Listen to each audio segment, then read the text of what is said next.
कमलं श्रीगुरुन् वैष्णवांश्च श्रीरूपं सागरजातं सहगण रघुनाथान्वितं तं सजीवं साद्वैतं सावधूतं परिजनसहितं कृष्णचैतन्यदेवं श्रीराधा कृष्णपादान् सहगण ललिता श्रीविशाखान्वितांश्च हे कृष्ण करुणा सिंधु दीनबंधु जगत्पते गोपेश गोपिकाकांत राधाकांत नमस्तुते तप्तकांचन गौरांगी राधे वृंदावनेश्वरी दशभानुसुते देवी प्रणमामि हरिप्रिये वाञ्छाकल्पतरुभ्यश्च कृपा सिन्धुभ्य एव च पतितानां पावनेभ्यो वैष्णवेभ्यो नमो नमः।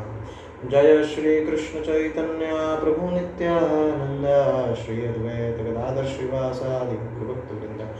हरे कृष्णा कृष्ण कृष्णा हरे हरे हरे राम राम राम हरे हरे। नमो ओं विष्णुपादाय कृष्णपृष्ठाय भूतले श्रीमते भक्तिवेदांत स्वामिनिति नामिने नमस्ते सरस्वते देवे गौरवाणी प्रचारणे निर्विशेष शून्यवादी पुनश्च देशतारिणे। हरे कृष्णा। तो आज बहुत ही शुभ दिन है। आज हनुमान जी का प्राकट्य दिवस है और भी बहुत सारे वैष्णव आचार्य वंशी दास ठाकुर का आविर्भाव दिवस है, श्यामानंद पंडित का आविर्भाव दिवस है। ये सब लोग वैष्णव आचार्य हैं। और जब भी एक्चुअली क्या बोला जाता है कि कुछ डेज होते हैं, स्पेशल होते हैं और जिसमें वैष्णव स्पेशली मर्सीफुल होते हैं, है ना। तो हमको भक्ति करने के लिए वैष्णवों की कृपा की बहुत ज़रूरी है। और आज हम हनुमान जी और जितने भी वैष्णव आचार्य हैं, भगवान के जितने भी भक्त हैं, उनसे हम प्रेयर करेंगे कि हमको भी वो कृपा करें और हमको भी भक्ति करने का मौका दें, हमको भी भक्ति करने का अवसर प्रदान करें। और हनुमान जी से हम लोग प्रे कर सकते हैं कि उनकी जैसी निष्ठा है वो भगवान के प्रति, जैसी हमारी निष्ठा भगवान के प्रति बने। तो हमने बेसिकली उस डिटेल में नहीं जाऊंगा जो कि हम लोग पहले ही हनुमान जी के बारे में डिस्कस कर चुके हैं। अराउंड हमने डिस्कस किया था हनुमान जी के बारे में, हनुमान जी के जन्म के बारे में सब डिस्कस किया था। तो हमारा बेसिकली आज का पॉइंट रहेगा जब हनुमान जी, हमने जन्म से लेकर डिस्कस कर लिया था, जब हनुमान जी अभी सागर तट पे पहुंच गए हैं, है ना। तो उसके बाद हम लोग डिस्कस करेंगे सागर तट पे, है ना। और हमने लास्ट जो पॉइंट जो मेरे ख्याल से डिस्कस किया था, वो डिस्कस किया था कि हनुमान जी ने एक वैसे तो कोई मिस्टेक, ऐसी कोई बड़ी मिस्टेक नहीं थी, लेकिन बस एक मिस्टेक करी थी, है ना।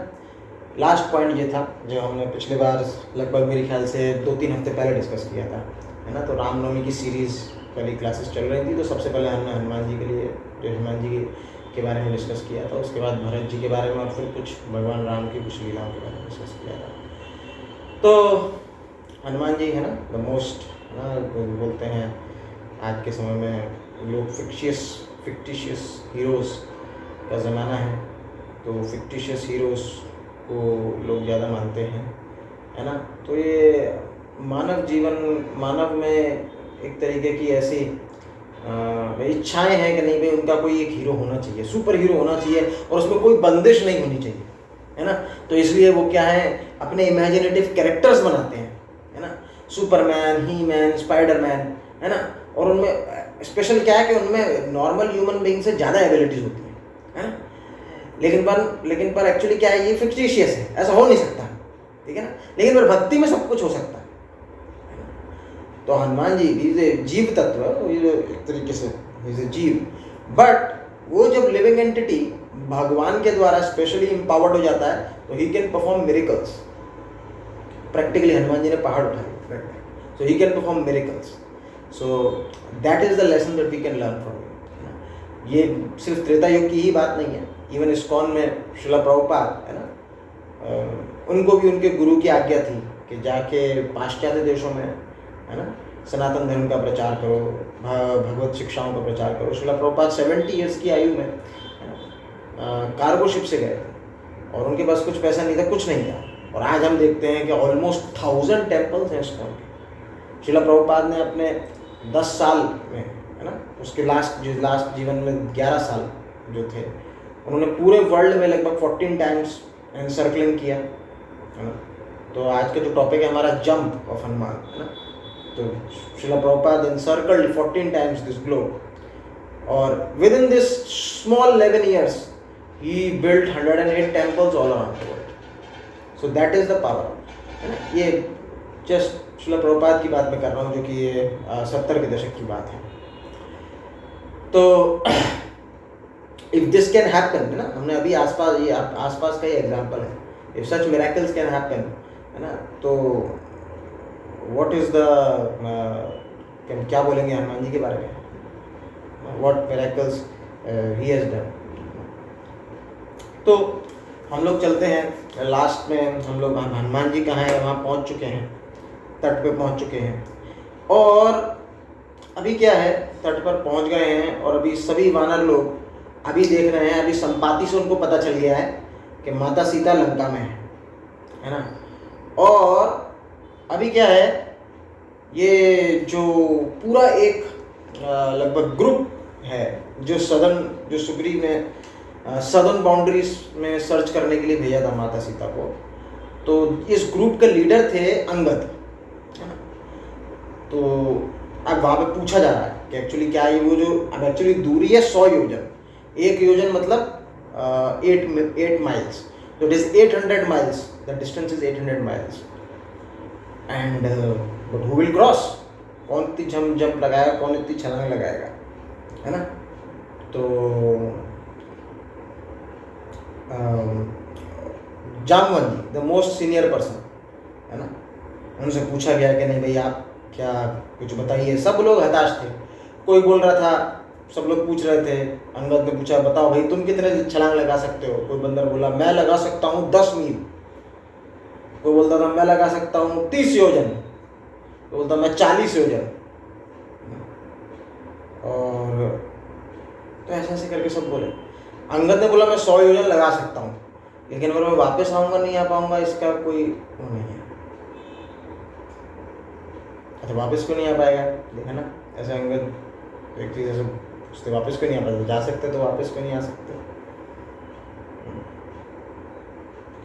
तो इसका भी बहुत गहरा रीज़न है, लेकिन खैर बहरहाल सब लोगों से पूछा जा रहा था, है ना, पर हनुमान जी ने कुछ आंसर नहीं दिया इसका। हनुमान जी ने कोई भी आंसर नहीं दिया। हनुमान जी ने कोई आंसर क्यों नहीं दिया? हनुमान जी ने इसलिए आंसर नहीं दिया क्योंकि हनुमान जी इस क्वेश्चन को इतना वैलिड नहीं समझ सकते, इतना वैलिड नहीं समझते। तो इंस्टेड ऑफ कि नहीं भाई बोलना, उनके मुंह पर उनको बोलो कि नहीं भाई ये क्वेश्चन ही गलत है, he maintain his humility and he kept quiet. उन्होंने कुछ नहीं बोला हनुमान जी ने, he doesn't say anything. So what happened, उसके बाद क्या हुआ, क्यों नहीं पूछा? क्योंकि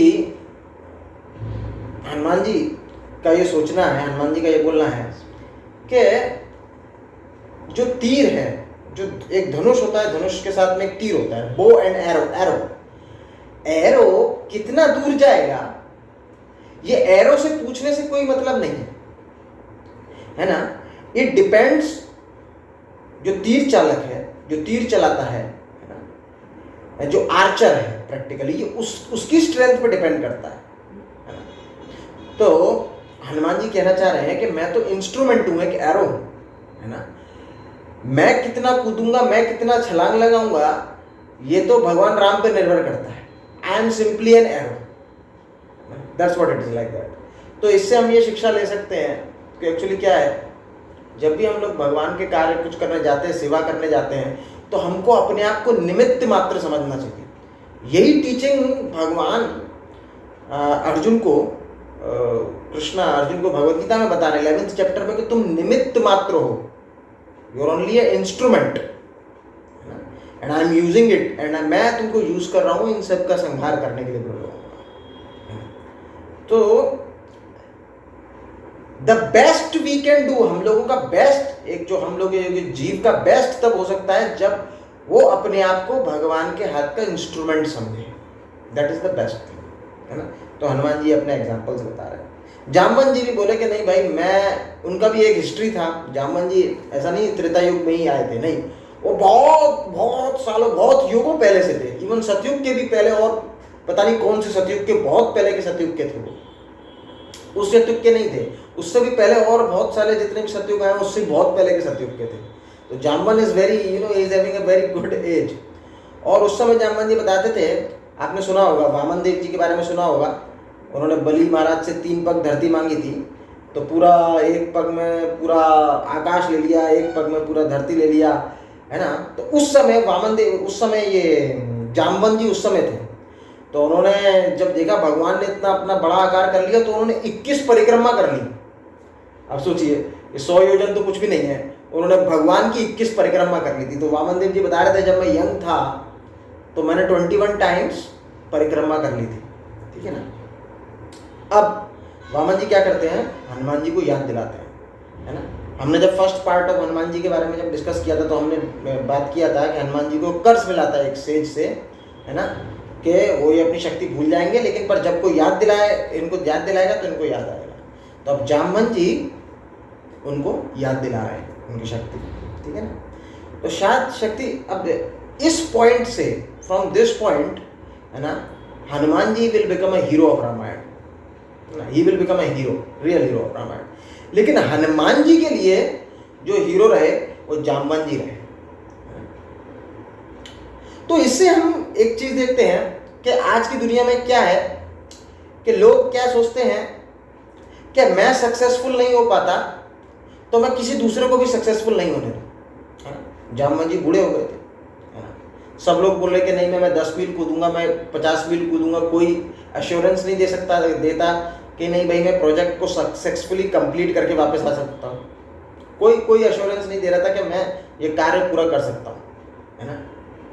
तो जामवंत जी ने याद दिलाया, है ना। तो इवन हम अपने आज के समय में इसको समझ सकते हैं, प्रैक्टिकलिटी देख सकते हैं। एक जो रियल लीडर होता है, वो लीडर्स क्रिएट करता है, वो मोटिवेट करता है। तो जामवंत जी का हनुमान जी को, है ना, उनकी शक्तियों के बारे में, उनकी स्ट्रेंथ्स के बारे में याद दिलाने का पॉइंट यही है कि लीडर्स डू मोटिवेट, है ना। वो अपने जो सब्जेक्ट्स हैं उनको मोटिवेट करते हैं, है ना। हो सकता है ये वो काम खुद ना कर पाए, है ना, लेकिन उनके जो लोग हैं, उनके जो डिपेंडेंट लोग हैं, उनसे जो रिलेटेड लोग हैं, उनको वो करने के लिए पूरी प्रेरणा देते हैं, उनके लिए वो पूरे प्रेरणा स्रोत होते हैं, है ना। He is a inspiration for them, है ना। कोई बोलता है कि नहीं भाई मैं नहीं कर पाता, तुम भी नहीं, चलो ठीक है, मैं अब किसी को नहीं करने दूंगा, जाओ सीता माता को छोड़ो, वो चाहे उनके साथ कुछ भी हो, हम लोग यहीं बैठेंगे आराम से, ठीक है ना, मेरे से नहीं हो रहा तो किसी से भी नहीं हो रहा। ऐसे लोग होते हैं, है ना। वो लोग बोलते हैं ना, अरे मेरे से तो नहीं हो तो तेरे से क्या होगा, ऐसे बोलेगा ना, वो बोलता है कि नहीं, अरे मैं इसको 10 साल से कर रहा हूँ, मेरे से नहीं हुआ, तेरे से कैसे होगा, ऐसे करके बोलते हैं। This is not a language of a leader. Leader always motivates. उनसे नहीं हो सकता, ठीक है, आपसे हो सकता है, और लीडर्स को बिल्कुल एकदम फर्म फेथ रखना चाहिए, है ना, अपने सब्जेक्ट्स पे। तो दैट इज द थिंग, है ना। जब भी हम लोग किसी लीडरशिप रोल में जाएंगे तो वी शुड ऑलवेज सी, हमारे जितने भी सब्जेक्ट्स हैं उनको मोटिवेट करना चाहिए, रादर देन कि आज के समय में क्या होता है, उनको नीचे घसीट के ले आते हैं, मेरे से तो नहीं हो सकता, तेरे से कैसे हो गया, है ना। तो जामवंत जी एक इनविजिबल लीडर रहे हनुमान जी की लाइफ में, है ना। तो being achiever is one thing and creating achiever is greater thing, ठीक है ना। आप अचीवर हैं, आपने रिजल्ट अचीव किया, ठीक है, लेकिन आपने ऐसे लोगों को बनाया जो कि रिजल्ट अचीव कर रहे हैं, है ना, that is much better than that. तो leaders creates leader, that is the thing. तो हनुमान जी इस बात के लिए हमेशा जामवंत जी पे हमेशा इंडेप्टेड रहे, ठीक है ना। और फिर ये चीज ऐसा नहीं है कि हनुमान जी ने अपने पास तक रखी, है ना। हनुमान जी जब महाभारत का युद्ध हुआ तो उन्होंने सेम चीज करी, है ना। हालांकि द्वापर युग में Krishna he is same, Ram and Krishna they are same, they are the same person, है ना। वो चाहते तो कि हाँ चलो ठीक है, मैं आपकी तरफ से युद्ध कर लेता, उनको पांडवों की किसी सेना की भी जरूरत नहीं पड़ती, हनुमान जी अकेले ही काम कर देते, है ना। he can single-handedly take on these Kauravas and everyone, है ना। लेकिन पर उन्होंने क्या किया, उन्होंने भीम को इंस्पायर किया। हनुमान जी ने भीम को इंस्पायर किया, भीम को मोटिवेट किया, भीम को शक्तियां दी, है ना। दैट इज हनुमान जी को। और खुद ने हनुमान जी ने क्या किया महाभारत में, खुद ने एकदम मेनियल रोल लिया। अभी आप देखेंगे रामायण में वो बहुत ही हरक्यूलियन टास्क कर रहे हैं, लेकिन महाभारत के समय में क्या किया उन्होंने, क्या किया हनुमान जी ने, बताइए महाभारत के समय में कोई बता सकता है क्या कर रहे थे हनुमान जी जब युद्ध चल रहा था? तो किसी को पता है?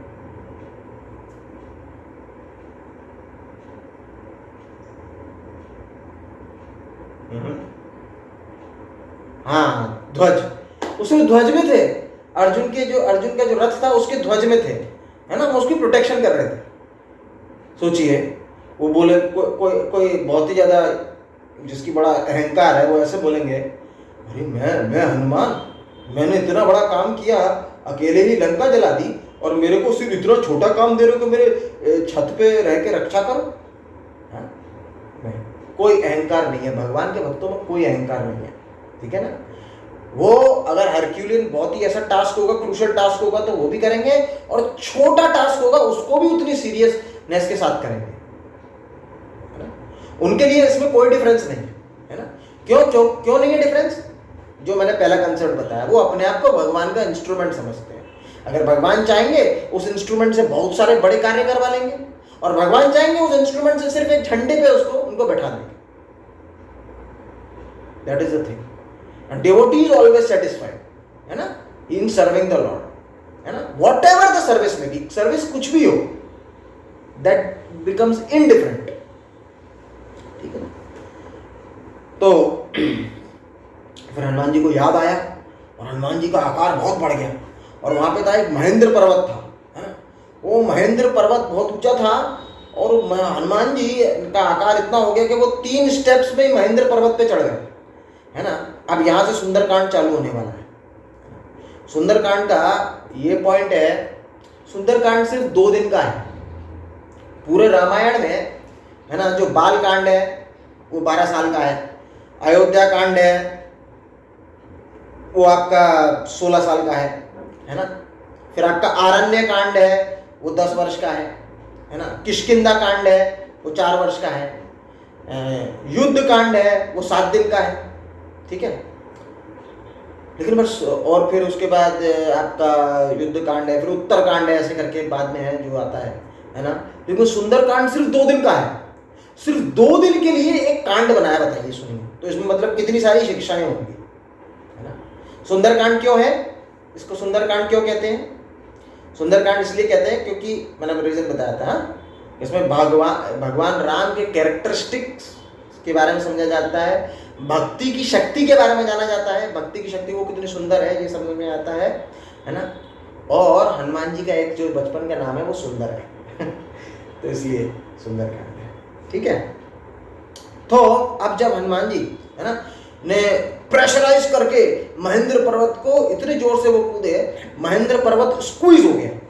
आज आप जाके रामेश्वरम में देखेंगे तो बहुत ही महेंद्र पर्वत एकदम अंदर घुसा हुआ है, ठीक है ना। मैं गया हूँ देख के, बहुत ऊंचा नहीं है, पूरा एकदम स्क्वीज हो गया पूरा महेंद्र पर्वत, इतना फोर्स से गए। तो जो माता सीता है वो भक्ति को रिप्रेजेंट करती हैं, और ऑब्वियसली हम सब लोग भक्ति करना चाह रहे हैं ना, भगवान की भक्ति करना चाह रहे हैं, तो बहुत ज़्यादा कुछ रुकावटें आती हैं। तो उसी तरीके की रुकावटें हनुमान जी की जो छलांग है उसमें भी आई हैं। तो आज उसको 1 बाय 1 देखते हैं, ठीक है। तो भक्ति तक पहुंचने में जो हनुमान जी को, जब भक्ति माता सीता के पास जब जा रहे थे तो कुछ बाधाएं आई, लेकिन जब वापस गए, जब रिटर्न आए तो कोई बाधाएं नहीं है। तो एक बार भक्ति की शक्ति का एक बार आशीर्वाद एक बार मिल जाता है, उसके बाद बाधाएं खत्म हो जाती हैं, ठीक है ना। तो हमारा भी कार्य क्या है, भक्ति तक पहुंचना। तो बाधाएं हैं बहुत, है ना, बहुत बाधाएं हैं, ठीक है ना। तो आइए हम कुछ बाधाएं समझते हैं। तो पहली एक जो बाधाएं आई, जैसे हनुमान जी जा रहे थे तो एक सोने का स्वर्ण पर्वत निकला, उसका नाम था मेनाक पर्वत, है ना। उन्होंने बोला हनुमान जी आप थोड़ा सा मेरे ऊपर रेस्ट कर लीजिए, है ना, और कुछ मेरे यहाँ पे बहुत फ्रूट्स हैं, लेक्स हैं, वो खाइए, आनंद कीजिए थोड़ा, और फिर उसके बाद आप जाइएगा सेवा करने के लिए, है ना। हनुमान जी ने ये जो मेनक पर्वत है ये बाधा को बताता है कंफर्ट जोन, है ना। हमको लगता है हम लोग जो भगवान की सेवा वो कंफर्ट जोन में रहकर करना चाहते हैं, एकदम कंफर्ट जोन, है ना। अब जैसे एक जो कंफर्ट जोन तो यही है हम बोलना चाहते हैं ऑनलाइन वैल्यू सिस्टम, ये भी एक कंफर्ट जोन ही है एक तरीके से, लेकिन पर फिर भी, है ना, अगर आप देखें, not to say anything below, but आप देखें तो मतलब कितना बड़ा ग्रुप है, लगभग उसमें 200-250 लोग हैं, लेकिन पर आप आ गए, ठीक है ना, 10-11 लोग ही आते हैं, 12 कभी 15-20 हो जाते हैं, ऐसे करके लोग ही आते हैं, ज़्यादा नहीं आते। क्यों? है ना, क्योंकि लोगों को अपने कंफर्ट जोन में रहना पसंद है, ठीक है ना। वो इन सब चीज़ों को ज़्यादा महत्व नहीं देते, ठीक है ना, वो कंफर्ट जोन में बहुत ज़्यादा बंधे हैं, ठीक है। लेकिन पर कुछ लोग आते हैं, है ना, तो इसमें बहुत उत्साह होने की बात है ना। भगवान भगवद गीता में खुद कहते हैं, है ना, मनुष्य नाम सहस्रेषु कश्चित् यजति सिद्धये यततामपि सिद्धानाम कश्चित् वेति माम तत्त्वतः, है ना। मतलब मनुष्य बहुत है, सहस्रेषु बहुत है, हजारों करोड़ों मनुष्य हैं, उनमें से कुछ मनुष्य होते हैं जो कि परफेक्शन के लिए अपने आप को तैयार करते हैं, है ना। उनमें से जो कुछ मनुष्य हैं जो परफेक्शन पा जाते हैं, सिद्ध हो जाते हैं, उनमें से ही कुछ लोग हैं जो मुझे समझ पाते हैं, ऐसा भगवान कृष्ण बोल रहे हैं भगवद गीता में, है ना। तो you people are very much fortunate, आप लोग बहुत फॉर्चुनेट है कि आपको भगवान की कृपा है आपके ऊपर, आप लोग आ रहे हैं कंटिन्यूसली और समझ रहे हैं ना इस साइंस को, साइंस भगवत साइंस है, इसको समझ रहे हैं। तो कंफर्ट जोन, है ना, तो भगवान की सेवा में, है ना, हनुमान जी ने बोला कि नहीं भाई अभी सेवा है, सेवा करना इंपॉर्टेंट है, कंफर्ट जोन अभी इतना इंपॉर्टेंट नहीं है, ठीक है। तो कंफर्ट जोन, है ना, कंफर्ट जोन में आने के बाद हम लोग भूल जाते हैं सब कुछ। नहीं भाई हम लोगों ने अगर कुछ कोटा फिक्स किया है अपनी माला का, है ना, मान लीजिए 2 माला फिक्स करेंगे, हम लोग सोचते हैं कि नहीं भाई नहीं करें उसको, कंफर्ट है, नहीं ठीक है, क्या हो गया, आज 1 माला छोड़ दी, 1 दिन माला छोड़ दी तो क्या हो जाएगा, ऐसा करके नहीं, लेकिन हमने जो अपना वाव लिया है उस वाव को करना चाहिए, है ना। तो जैसे ये हनुमान जी ने भी, ये जो आर्मी थी, ये जो ग्रुप्स ऑफ पीपल था, इन्होंने वाव लिया था कि भाई एक पर्टिकुलर टाइम में जाके पूरा समाचार देना, है ना। तो they are very serious about it, they are very serious about it, है ना। तो कंफर्ट जोन में रहकर, है ना, उतना प्रोग्रेस नहीं होता, ठीक है। दूसरी जो बाधा आई, है ना, सुरसा जानते हैं ना, तो उसको पूरा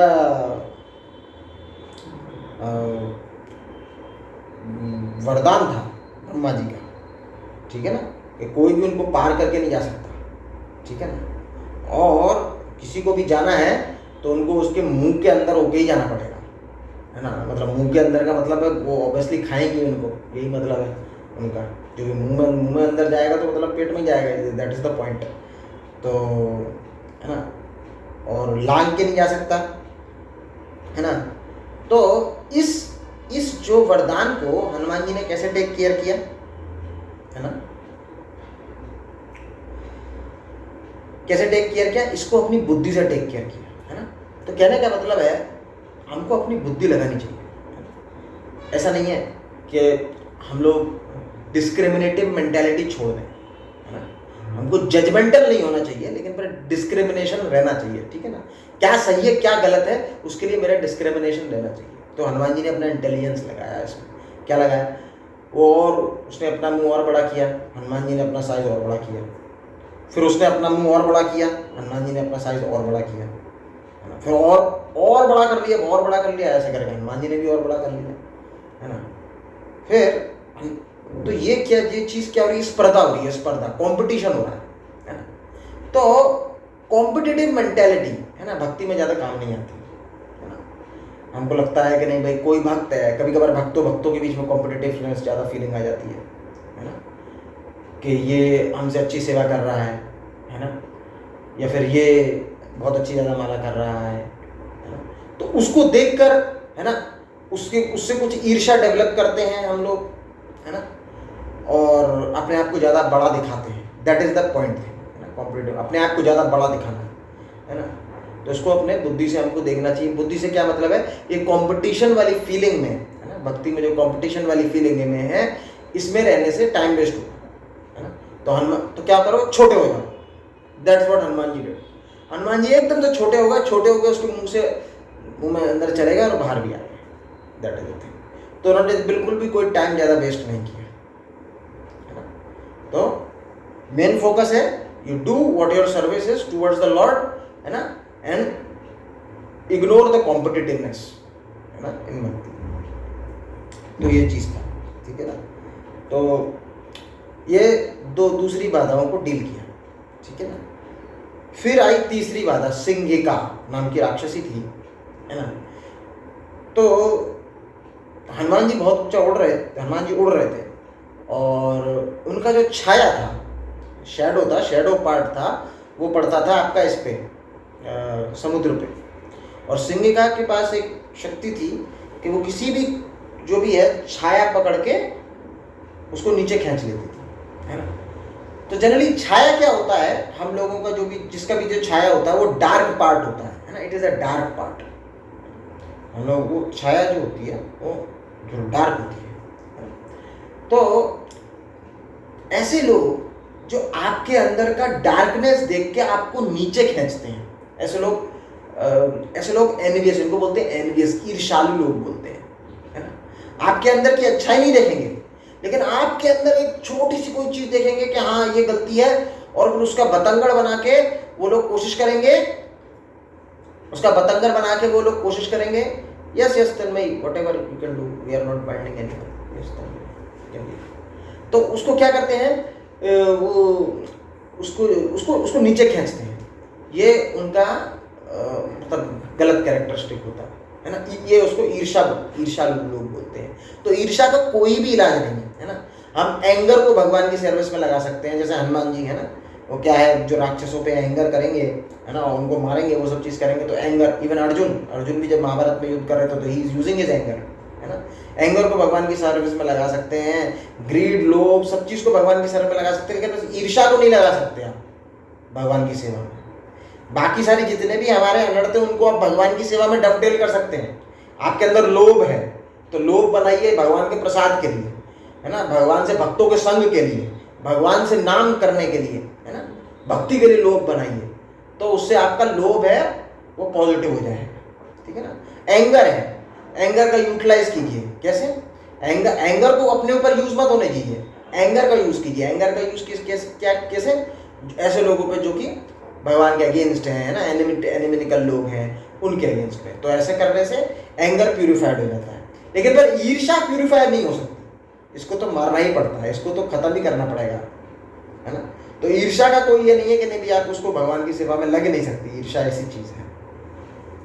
तो Hanuman ji deal with it by killing, सीधे उसको पेट में गए और फाड़ दिया उसको। That is the thing Hanuman ji did, क्योंकि उसका कोई और दूसरा इलाज नहीं है। चौथी बाधा कौन सी आई? लास्ट बाधा थी, है ना। अब हनुमान जी पहुंच गए लंका में, और लंका में घुस रहे हैं, और लंका में बैठी है सबसे पहले, है ना, कस्टम ऑफिसर। अब जाते हैं ना, कभी दूसरे देश में जाते हैं तो कस्टम्स में चेकिंग होती है सब चीज़। तो Lankini, she is the gatekeeper of Lanka. So what happened, Hanuman ji ने सोचा कि मैं छोटा सा रूप कर लेता हूँ, जस्ट लाइक अ कैट, जैसे छोटे से बिल्ली होता है ऐसा रूप कर लिया भगवान हनुमान जी ने, और वो जाने लगे अंदर लंका। और लंकनी वॉज वेरी अलर्ट, और लंकनी ने एकदम से भगवान उनको रोक लिया। और लंकनी रोका, पूछा क्यों जा रहे हो यहाँ पे? लंका में कोई मेरी इजाज़त के बिना कोई जा नहीं सकता, ठीक है ना। तो हनुमान जी को फिर हनुमान जी ने बोला कि नहीं, मैं जस्ट थोड़ा घूम रहा हूँ अंदर में, बस थोड़ा घूम फिर के आ जाऊँगा, ऐसे करके बोला। तो लंकनी ने बोला कि नहीं, और लंकनी ने एकदम हनुमान जी को शू करके मतलब मारने की कोशिश की प्रैक्टिकली, है ना। तो जैसे ही हनुमान जी को मारने की उन्होंने थोड़ा सा कोशिश करी और हनुमान जी को थोड़ा सा धक्का लगा, हनुमान जी ने एक घुसा मारा बस, एकदम से हनुमान जी छोटे से एक तो एकदम बड़े हो गए।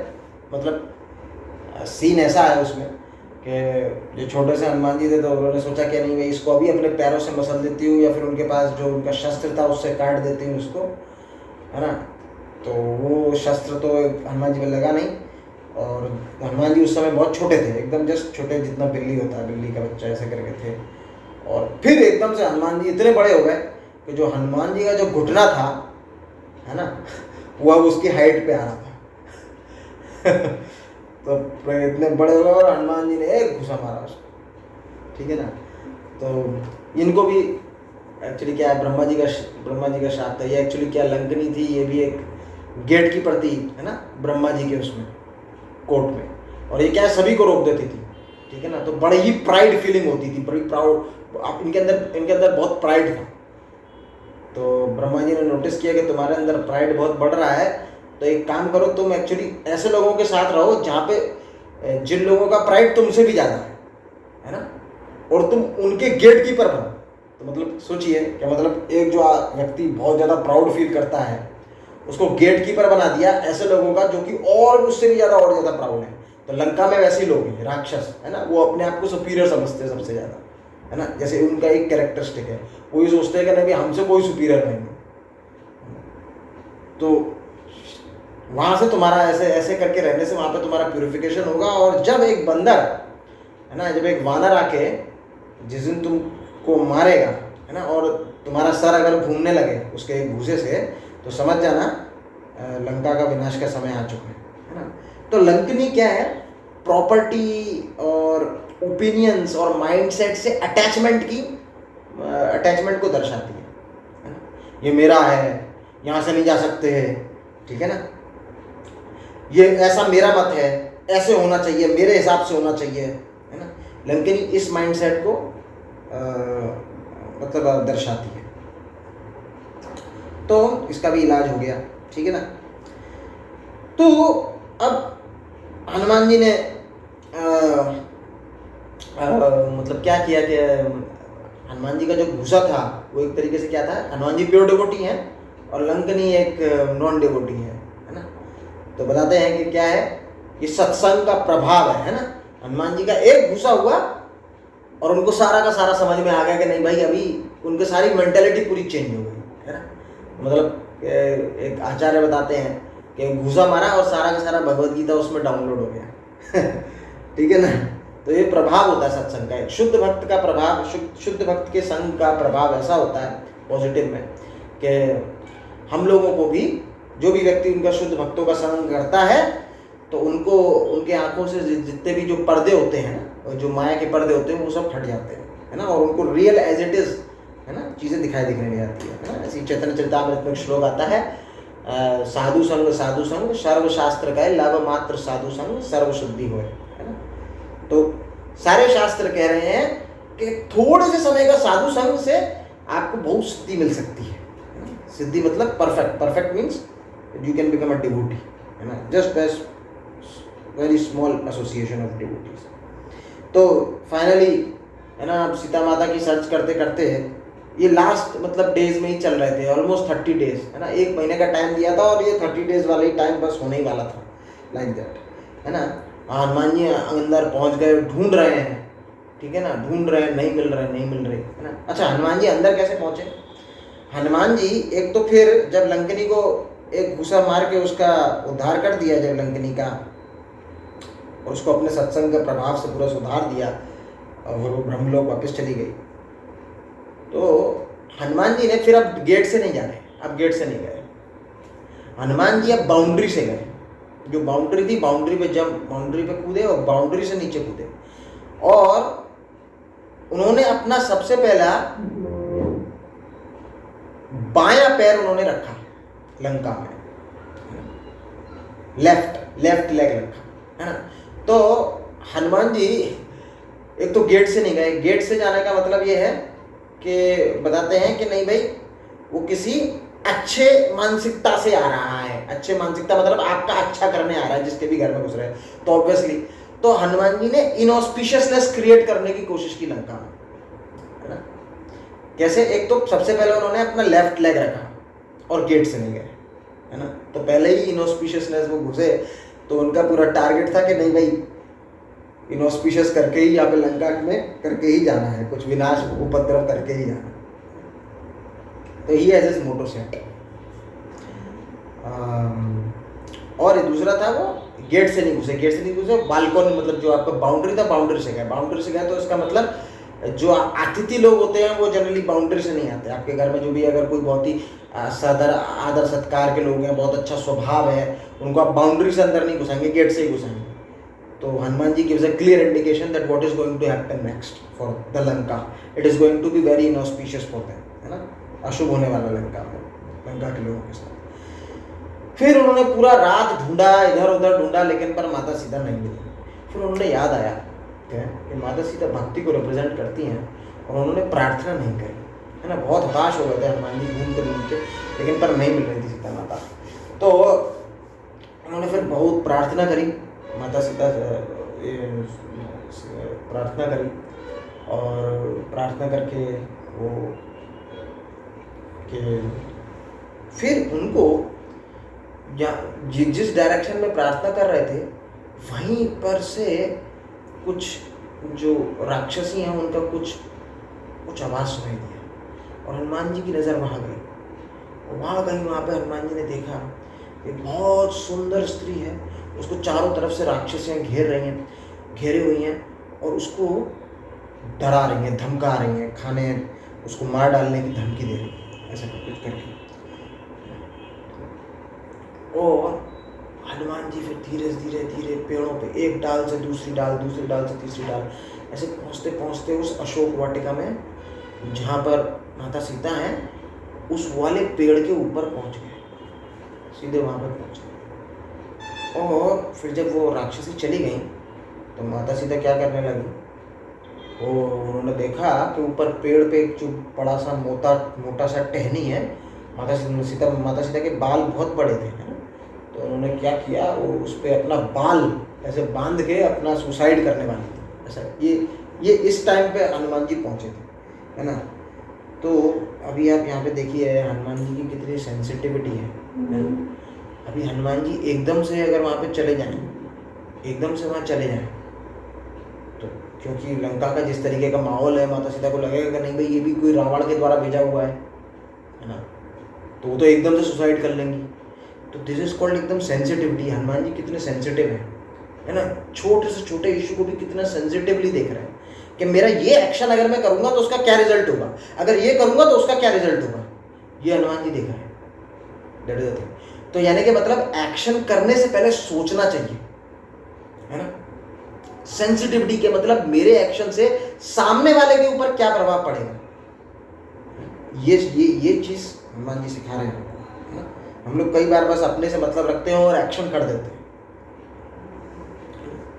तो हनुमान जी ने देखा कि नहीं मैं एकदम से ऐसे नहीं जा सकता, अगर एकदम से जाऊंगा तो कुछ भी एकदम गलत स्टेप उठा लिया तो पूरा पर्पस ही खत्म हो जाएगा, है ना। अगर माता सीता ने सुसाइड कर लिया पूरा पर्पस ही खत्म हो जाएगा, मतलब टोटल जितना भी इतना सारा जो सब चीज़ किया है, ढूंढने का जितना भी सब चीज़ कर रहे हैं, टोटल पर्पस जीरो हो जाएगा। आप जो सोचिए, पर्पस बिकम जीरो, है ना। तो व्हाट विल हैपन। तो उन्होंने प्रोजेक्ट जो उनका जो प्रोजेक्ट है कि मतलब माता सीता के बारे में खबर लेंगे, उसके बारे में कितनी सेंसिटिविटी रखी, ठीक है ना।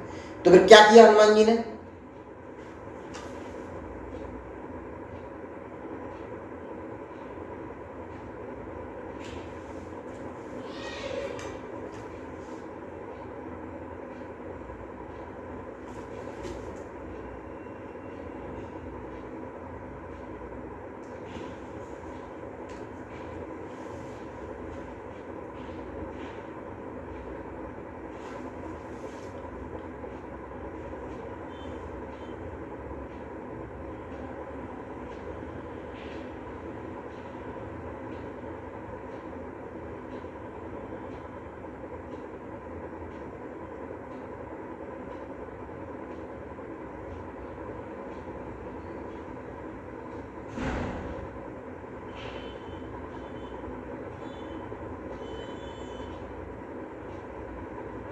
हरे कृष्णा।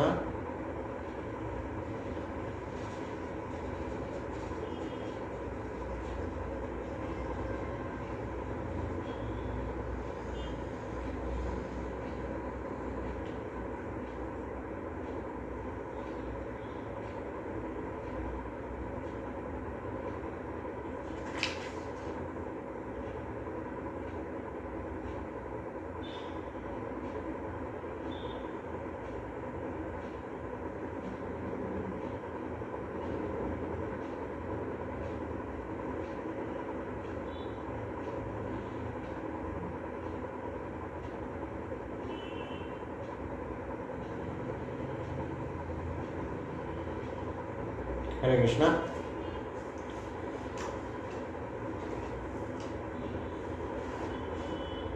हरे कृष्णा, आवाज आ रही है मेरी? हरे कृष्णा, आवाज आ रही है मेरी?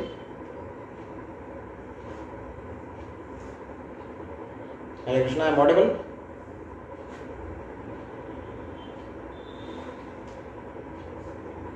हरे कृष्णा, हरे कृष्णा, मेरी आवाज आ रही है? ओके ओके, तो फिर क्या किया हनुमान जी ने? फिर बताएंगे कोई क्या किया फिर हनुमान जी ने? कुछ लोगों को पता होगा क्या किया फिर हनुमान जी ने? Any guesses?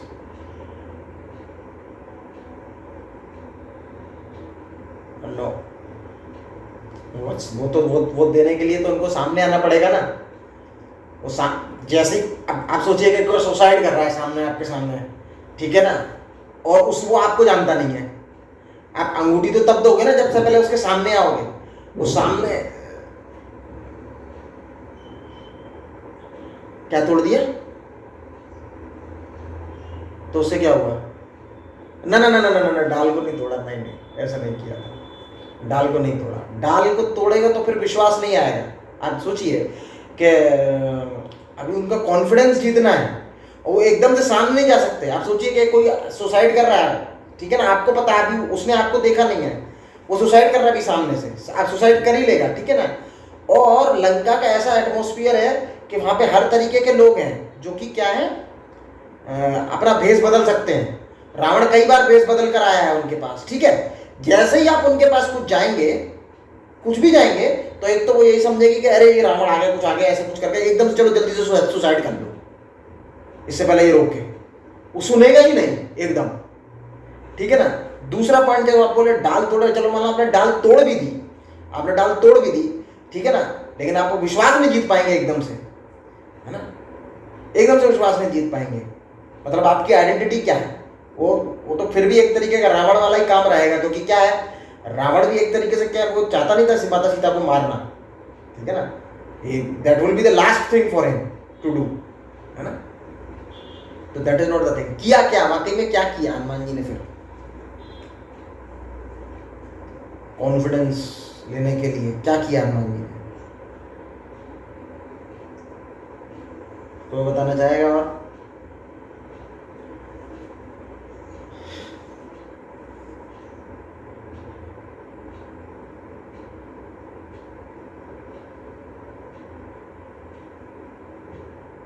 हाँ, ये 50% थोड़ा ठीक है, लेकिन पर वो सामने नहीं गए, बस यही गलत है उसमें।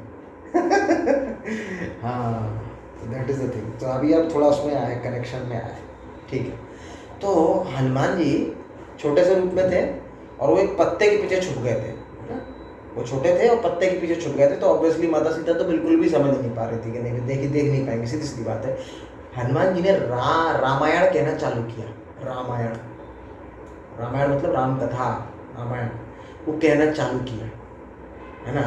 तो वाल्मीकि रामायण में पहला व्यक्ति जो रामायण कह रहा है वो हनुमान जी है, ठीक है ना। तो वहीं से, उधर से रामायण कहना चालू किया, ठीक है ना। आप कौन हैं, ठीक है, आप कौन है, मैं कौन हूं, कोई भी कौन है, ये पता चलेगा, हमारी आइडेंटिटी पता चलेगी हमारे बोलने से, हम क्या बोलते हैं, है ना। वहां पर लंका में कोई भी राम कथा नहीं कर सकता, सीधी सीधी बात है। राम कथा नोबडी कैन डू, है ना। कोई राम कथा कर सकता है, कोई भगवान का भक्ति, भगवान के बारे में बता सकता है ना, ऐसा ग्लोरिफिकेशन कर सकता है भगवान का, है ना। तो जब, और हनुमान जी ने इतनी स्वीटली राम कथा करी, भगवान के जन्म से लेकर धनुष जो भगवान ने उठाया, फिर उसके बाद में सीता माता का हरण हो गया, फिर भगवान ने कैसे फिर सुग्रीव से हाथ मिलाया, सब हनुमान जी ने राम कथा कहना शुरू किया। बड़े ही सुंदर श्लोकों में। तो अभी यहाँ पे बहुत इंपॉर्टेंट चीज है, पूरा जितना हमारा सिद्धांत है वो यहाँ पे हनुमान जी बता रहे हैं, है ना। जो भी कथा करता है, सबसे पहली बात वो क्या होता है, जो भी कथा करते हैं उससे ऊपर बैठता है, उसको बोलते हैं व्यास आसन, जो आज के हमारे बोलते हैं व्यास आसन, के जो भी भगवान के बारे में कोई भी कथा करता है, बोलता है भगवत गीता के बारे में, भागवतम के बारे में, किसी के बारे में बोलता है, उसका एक आसन जो और ऑल जो नॉर्मल लोग जो उनको सुनते हैं, जो श्रोता होते हैं, उसका जो जो और जो कहने वाला होता है उसका आसन ऊंचा होता है। तो सबसे पहले एक चीज बताया, हनुमान जी पेड़ पे थे, ऊंचे पे थे, ठीक है। दूसरा, हनुमान जी का छुपना ये बताता है, इससे ये लर्निंग होती है कि जो व्यक्ति जो भगवान का ग्लोरिफिकेशन जो कथा करता है, उसको अपने आप को छुपाते हुए कथा करनी चाहिए। मतलब कहने का मतलब ये अपना ग्लोरिफिकेशन नहीं करना चाहिए। जैसे मान लीजिए कोई कथाकार है, मान लीजिए आपको ऐसा बोले, आपका बहुत सौभाग्य है कि मैं आया हूं आपके लिए कथा करने समझ रहे है ना। अपना ग्लोरिफिकेशन ज्यादा करे और भगवान का कम करे, ऐसा नहीं होना चाहिए। अपना अपने आप को बिल्कुल छुपा के भगवान के बारे में बताना चाहिए। ये चीज हनुमान जी अपने इस इंसिडेंट से बता रहे हैं। अपने आप को छुपा लिया है ना, और अब वो भगवान के बारे में कथा कर रहे हैं, है ना। तो माता सीता को क्यूरियोसिटी जगी, है ना, और उन्होंने कुछ भी, हनुमान जी ने कुछ भी नहीं बोला, सुसाइड का प्लान ड्रॉप कीजिए, कुछ भी ऐसी कोई बात नहीं। वो अपने आप ही नीचे बैठ गए, अपने आप ही नीचे उन्होंने छोड़ दिया, मैंने राम कथा सुनी। That is the thing, this is a magic, है ना। और हनुमान जी 3 बार ऐसा करेंगे, 3 बार लोग सुसाइड करेंगे, और 3 बार हनुमान जी, रामायण में 3 टाइम्स सुसाइड होगा, और 3 टाइम्स हनुमान जी ने उनको राम कथा से ही बचाया है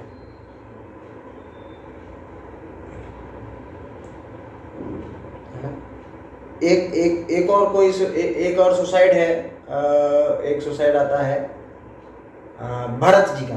जब भगवान वापस जाएंगे तो भरत ने बोला था कि एक दिन का भी दिन लेट होगा तो मैं आग में अपने आप को ज्वलित कर लूंगा, अग्नि में प्रवेश कर दूंगा।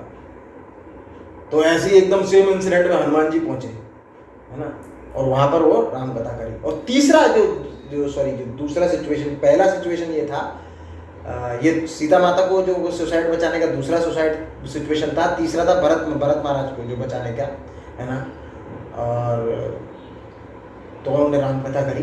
पहला सिचुएशन ये था जब वो यहाँ पर बैठे थे, कहाँ पे, उनको कोई रास्ता नहीं मिल रहा था, सदर्न टिप पे रामेश्वरम में, जब वो वहाँ चले गए थे, उनको कोई रास्ता नहीं मिल रहा था कि आप इस समुद्र को कैसे पार करें। तो उस समय वो राम कथा करें वहाँ पर। तो वहाँ पे एक्चुअली क्या है, सब लोगों ने डिसाइड किया था कि वहाँ पे तो अब हम जा नहीं सकते, कार्य तो पूरा हो नहीं रहा है, तो यहीं पे बैठ के बोलते ना फास्टिंग, क्या मतलब धरना जो देते हैं, क्या पूरा अंत काल तक फास्टिंग करके अपने आप को मार डालूंगा, मतलब तब तक फास्ट करूंगा जब तक मैं मर ना जाऊं।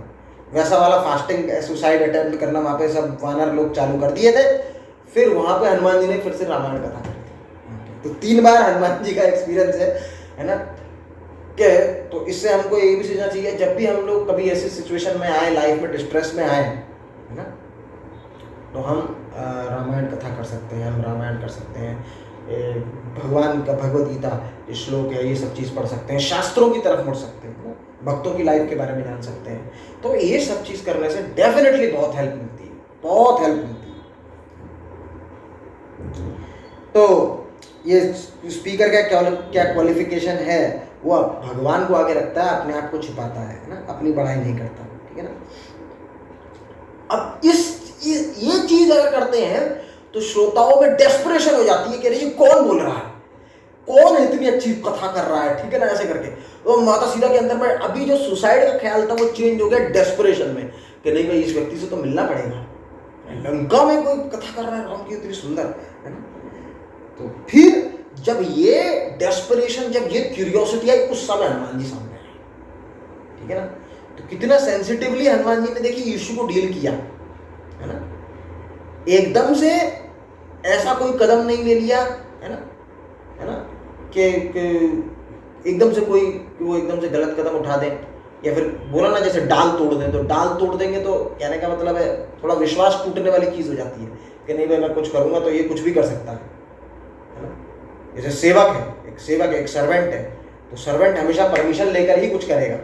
तो he will not do anything something kind of forcing himself on anyone else, ठीक है ना, ऐसा नहीं करेगा वो कभी। तो इससे हमने सीखा, जब हम भगवान के बारे में बोलते हैं, है ना, तो लोग जो होते हैं वो, जैसे सीता माता है ना, उनके वो आकर्षण हो गया कि नहीं भाई ये कौन है, इसे तो मिलना पड़ेगा, इसे तो मिलना चाहिए, ठीक है ना। और सुसाइड के बारे में छोड़ दिया, और फिर हनुमान जी उनके सामने आए, और जैसे ही वो सामने आए तो माता सीता ने एकदम से अपना फेस ऐसा लग दिया, क्योंकि वो छोटे से थे, छोटे से आए, ऐसे करके एकदम से अपना फेस ऐसे कर लिया उन्होंने। फिर उन्होंने देखा कि हाँ चलो ये इसी ने बोला था, है ना। फिर उसके बाद हनुमान जी ने माता सीता से बोला, सब बताया, और उनको अभी जैसे जो आपने बोला अंगूठी दी। अच्छा, मेरा एक क्वेश्चन है आप सबसे, वैसे आप तो पूछते नहीं, मैं क्वेश्चन पूछता हूँ आपसे, ये हनुमान जी के पास अंगूठी कहाँ से आई माता सीता को देने के लिए?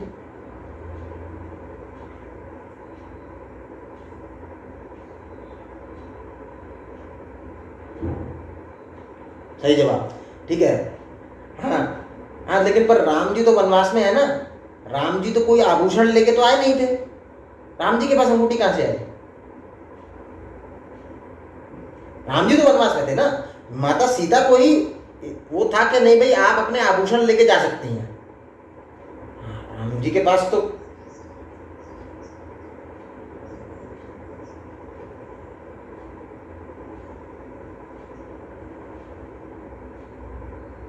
नहीं। तो ये तो इससे ये कैसे प्रूव होगा कि नहीं भाई वो राम जी से कनेक्शन है उसका? अगर वो गिरी है अंगूठी, तो गिरी अंगूठी तो किसी को भी मिल सकती है, ये कैसे कंफर्म होगा कि ये राम जी के साथ रिलेटेड है?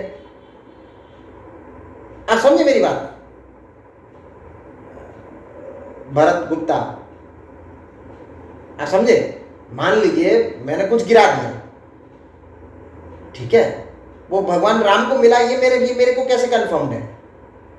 वो तो गिरा है ना, किसी को भी मिला होगा, और किसी को भी मिला होगा, मेरे पास कोई भी आ सकता है।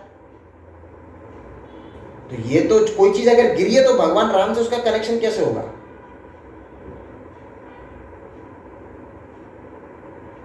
Correct, am I making sense? और नहीं है, ऐसा रीजन नहीं है, ये तो नहीं है, ये तो लॉजिकली रॉन्ग है। कोई बात नहीं, नाइस ट्राई। और बताइए, भगवान राम के पास अंगूठी कैसे आ गई? वो तो आए नहीं थे, वो सिर्फ ओनली वो सिर्फ वृक्षों की छाल एंड ऑल दैट थिंग, वही सब पहने हुए थे। अभी 50% आंसर तो ठीक दिया कि हाँ भगवान राम ने दिया हनुमान जी को, 50% आंसर इसमें छुपा है, उसमें भी एक बहुत रोचक कथा है कि वो कैसे भगवान राम के पास गए, है ना, और उसका भगवान राम से कैसे बहुत इम्पोर्टेंट रिलेशन है ना। तो हम उस कथा को कंप्लीट करके आज का ये सत्र समाप्त करेंगे, है ना। वैसे तो कहने को काफ़ी कुछ है हनुमान जी के बारे में, प्रैक्टिकली बहुत कुछ है, बहुत ज़्यादा कहा जा सकता है। तो ये बात हम आपको बता देते हैं कि वो अंगूठी कैसे है भगवान राम के पास। और उसमें बहुत ही रोचक कथा है, जब श्रृंगबेरपुर, है ना, हमने भरत का जब कैरेक्टरिस्टिक डिस्कस कर रहे थे, और जब भगवान राम को वनवास हुआ था तो वहाँ पर हमने डिस्कस किया था कि श्रृंगबेरपुर में, है ना, जब आगे जा रहे थे राम लक्ष्मण और माता सीता, भगवान जब आगे जा रहे थे तो वहाँ पे उनको गंगा क्रॉस करनी थी, गंगा क्रॉस करके भारद्वाज मुनि के आश्रम में जाना था, है ना। फिर वहाँ से भारद्वाज मुनि के आश्रम से फिर वो उनको डायरेक्ट करते थे चित्रकूट में। तो जब वो नदी क्रॉस कर रहे थे तो नदी क्रॉस करने के लिए वो एक नाविक आया था, और जो गुहा उनका फ्रेंड था भगवान राम का, है ना, श्रृंगबेरपुर का वो कबीले का राजा था, है ना, श्रृंगबेरपुर जो कबीला था उसका राजा था। तो उन्होंने बोला कि आप बोट में क्रॉस बैठिए, भगवान आप बोट में बैठिए, माता आप बोट में बैठिए, है ना, और ये जो केवट है ये इसका नाव है, ये पार करा देगा आपको, ठीक है।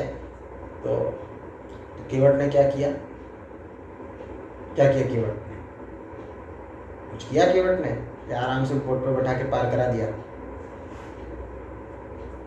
बताएगा कुछ क्या किया केवट ने?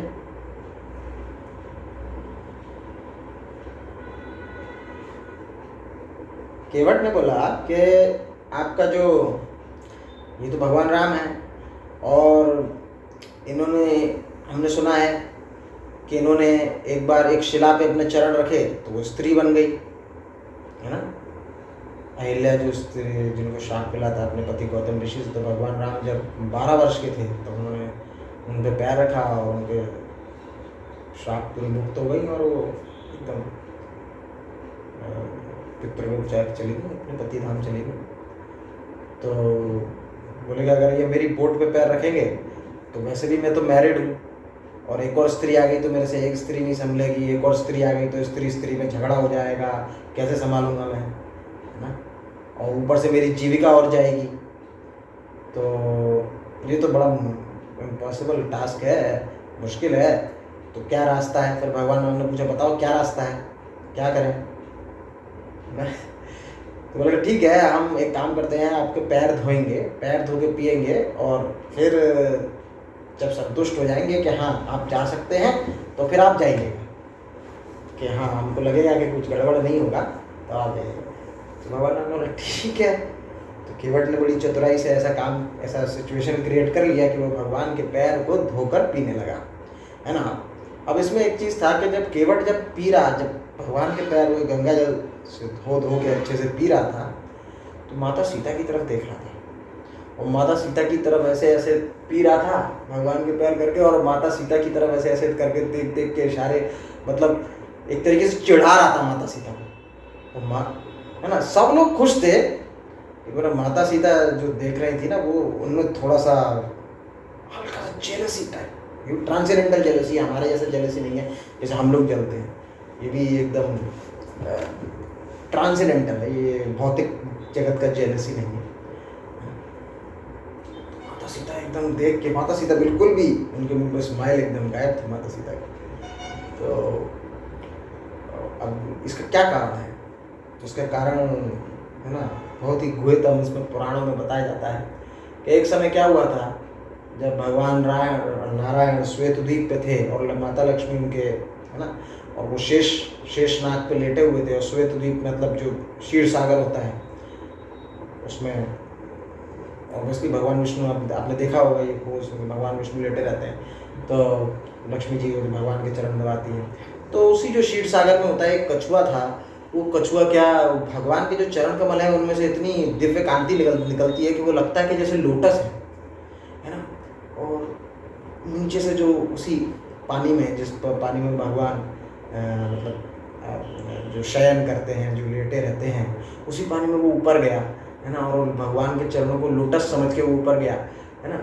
और भगवान के चरणों को बस जस्ट जाके टेस्ट करने ही वाला था कि वो माता लक्ष्मी ने पट से हल्का सा उसको जैसे शू कर दिया ना, जैसे शू करके, जैसे कोई आ जाता है मतलब जानवर ऐसे करके, तो उसको शू करके जैसे थोड़ा भगा देते हैं ऐसे करके, तो माता लक्ष्मी ने उसको शू कर दिया और वो छू नहीं पाया ऐसे करके। तो वही कछुआ जब भगवान राम त्रेता युग में आए, ठीक है ना, तो वही कछुआ ये केवट बन गया था, ठीक है। और ऑब्वियसली हम लोग, आप लोग शारीरिक स्तर पे देखते हैं, है ना, हम लोग आत्मा के स्तर पे नहीं देखते, लेकिन भगवान और उनकी शक्ति आत्मा के स्तर पे देख सकते हैं, ठीक है ना।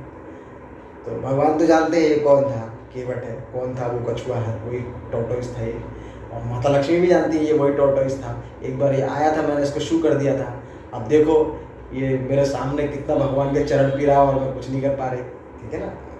माता सीता नहीं कर सकती ना, ये actually she is a queen और एकदम सामने बहुत सारे लोग हैं, she can not do such thing, और she is feeling like quite like भाई देखो ये तो मेरी सर्विस थी कि भगवान के चरण धोके पखारना और ये सब चीज़, but now he is doing, है ना। और मैंने भी कभी इतना फुलनेस, इतना मतलब कंप्लीटली मैं कभी भगवान का ऐसा रसपान नहीं कर पाया जैसा ये कर पाया। तो ये एक रोचकता थी, तो इसलिए वो केवट ऐसे पी रहा था, तो माता सीता की तरफ देख के हंस रहा था कि वो बोल रहा था अब रोको, पिछली बार तो रोका था मेरे को, है ना, अब रोक के दिखाओ। तो दैट इज द थिंग। तो वहीं जब नाव पार कर ली थी तो भगवान ने उनको कुछ देना चाहा, तो माता सीता से उन्होंने कुछ मांगा कि आपके पास कुछ है तो दे दो। माता सीता ने ना अंगूठी निकाल के दी, ठीक है ना। वो अंगूठी कौन सी थी? वो भगवान राम ने उनको पहनाई थी, शादी रिंग सेरेमनी होती ना, तो एक एक दूल्हा दुल्हन, जो दूल्हा एक रिंग पहनाता है, दुल्हन एक रिंग पहनाती है, ऐसा करके होता है ना। हाँ, तो भगवान राम ने ही पहनाई हुई थी वो, ठीक है ना, अंगूठी। और फिर भगवान राम ने वही अंगूठी को केवट को देनी चाहिए, है ना। बताइए, सोचिए, इतनी इंपॉर्टेंट अंगूठी, ठीक है ना। तो ये ऐसा होता है, भगवान भक्तों का संबंध है ना, वो अपने भक्तों को कुछ भी दे सकते हैं, ठीक है। बोल के ये लो अंगूठी, और केवट ने मना कर दिया था, और केवट ने मना कर दिया